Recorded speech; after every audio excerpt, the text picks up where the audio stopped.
Hello friends, I am Dr. Arif Kamal, Senior Orthopedic Surgeon, Imperial Hospital, NCR, Bulandshahr.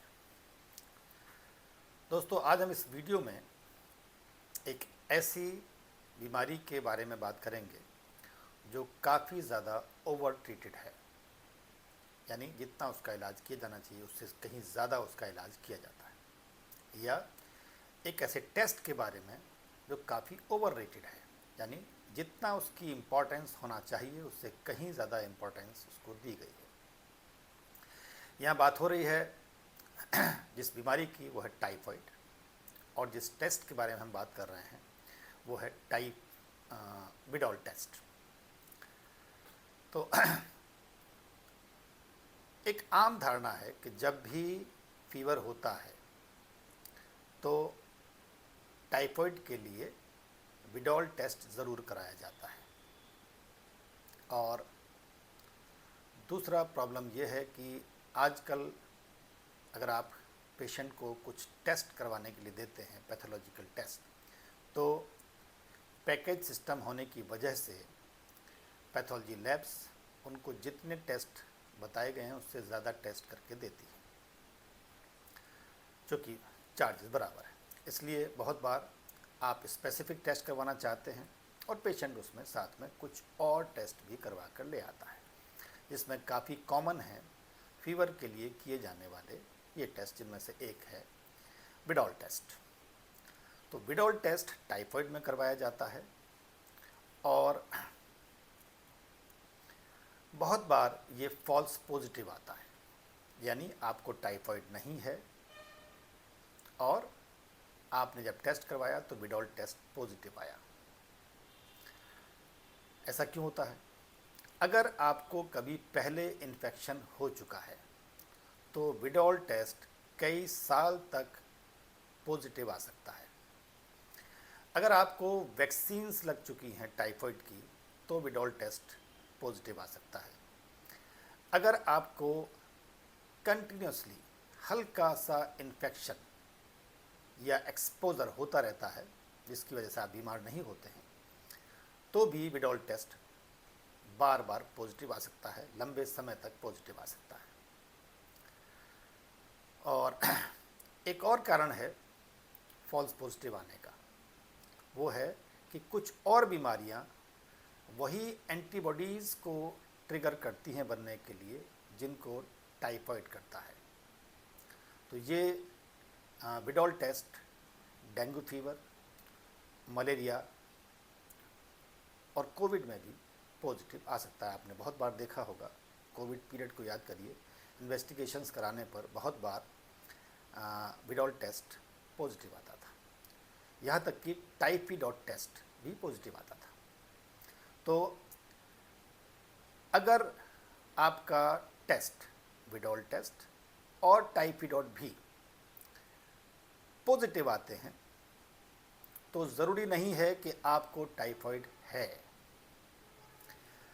इनके positive आने पर, जैसे मैंने बताया, लैब्स एक्स्ट्रा इन्वेस्टिगेशन करते हैं। जब पॉजिटिव आता है तो पेशेंट पैनिक होता है, पेशेंट डॉक्टर के पास जाता है, उसको बताया जाता है कि आपको टाइफाइड है और उसका ट्रीटमेंट शुरू कर दिया जाता है। कई बार पेशेंट्स को कोई सिम्टम नहीं होता, बड़े वेग सिम्टम होते हैं, जैसे कि फीवर है, नापो तो फीवर नहीं है। फिर पेशेंट कहता है मुझे अंदरूनी बुखार है। बुखार तो अंदर ही होता है, अगर बुखार होगा तो वो अंदर ही होगा। मीज़र करने पर हमको बुखार मिलना चाहिए, हमको फीवर मिलना चाहिए। अगर मेज़र करने पर फीवर नहीं है तो सिर्फ ये मान लेने से कि हमको अंदरूनी बुखार है काम नहीं चलेगा, इसको हम टाइफाइड का सिम्टम नहीं मानेंगे। तो कई बार अंदरूनी बुखार जिसको पेशेंट कहते हैं वो डिप्रेशन की शिकायत हो सकता है, एंग्जाइटी की शिकायत हो सकता है। कई बार पेशेंट को और भी कुछ एलिमेंट्स हो सकते हैं जिसमें वो अच्छा फील नहीं करता और वो उसको अंदरूनी बुखार कहकर डिफ़ाइन करता है, लेकिन ये बुखार नहीं है जब तक कि आपको मेज़र करने पर फीवर ना मिले। तो आधार क्या हो, ट्रीटमेंट का आधार क्या हो? अगर टाइफाइड के ये दो टेस्ट टाइफाइड और विडॉल पॉजिटिव आ रहे हैं तो ट्रीटमेंट का आधार क्या हो, ट्रीटमेंट शुरू करना है या नहीं करना है।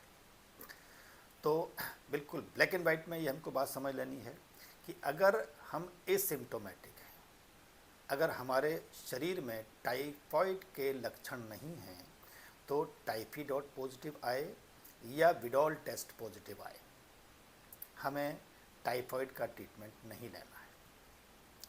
टाइफॉइड के लक्षण क्या हैं? टाइफॉइड साल्मोनेला टाइफी नाम के एक बैक्टीरिया से होने वाली बीमारी है। ये हमारी आंतों में बैक्टीरिया के पहुंचने से होती है।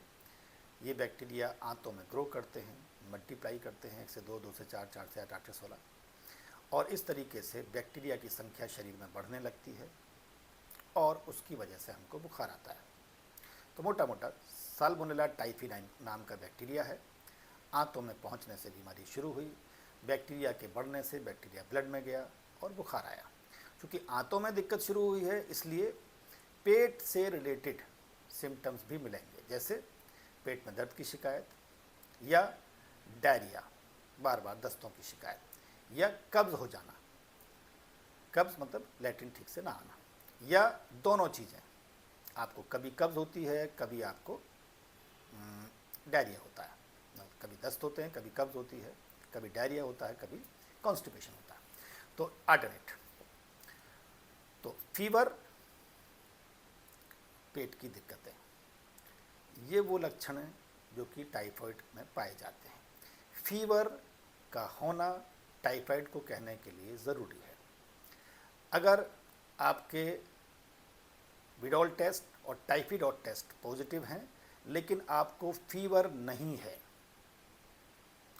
तो आपको ट्रीटमेंट नहीं लेना है।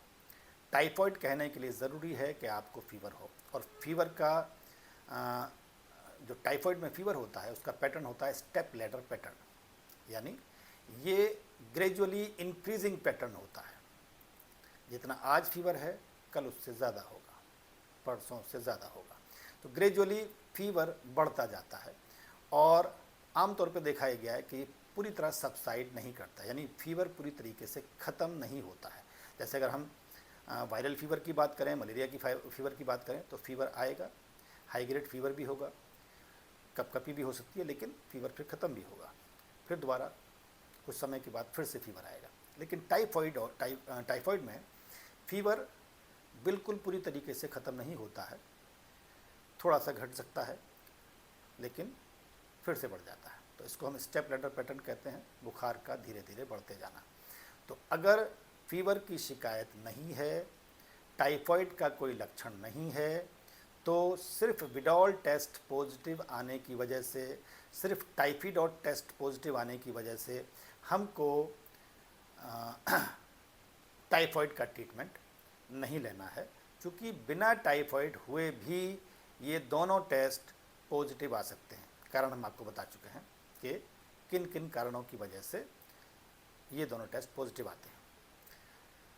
तो बिला वजह के ट्रीटमेंट से बचिए। दवाइयाँ तब लेनी हैं जब ज़रूरत है, दवाइयों का शौक़ नहीं पालना है। अपने आप को फिट रखिए जिससे बीमारियां ना हों, अपने खान पीन को ठीक रखिए। कुछ ऐसी आदतें जैसे स्मोकिंग है, अल्कोहल है, जो कि हमारे शरीर की इम्यूनिटी को कमज़ोर करती हैं, उनसे बचिए। अगर हम हेल्दी हैं तो बीमारियां हमको नहीं पकड़ेंगी, और उसके बाद भी अगर हम बीमार होते हैं तो सही से इन्वेस्टिगेट करें, सही डॉक्टर को दिखाएं, और जब ज़रूरत है दवाइयों की तभी लें। तो टाइफाइड का इलाज करवाने के लिए एक अच्छे डॉक्टर से सलाह लें और किसी भी की दी हुई दवाइयों का सेवन ना करें। इसका बिला वजह ट्रीटमेंट ना करवाएं। बिना फीवर के सिर्फ जांच के आधार पर खुद को टाइफाइड का मरीज ना मानें। उम्मीद है ये वीडियो आपको पसंद आई होगी। अगर ये जानकारी जो हमारे द्वारा दी जा रही हैं आपको फ़ायदा पहुंचा रही हैं, तो हमारे चैनल को सब्सक्राइब करें और वीडियो को लाइक करें। धन्यवाद।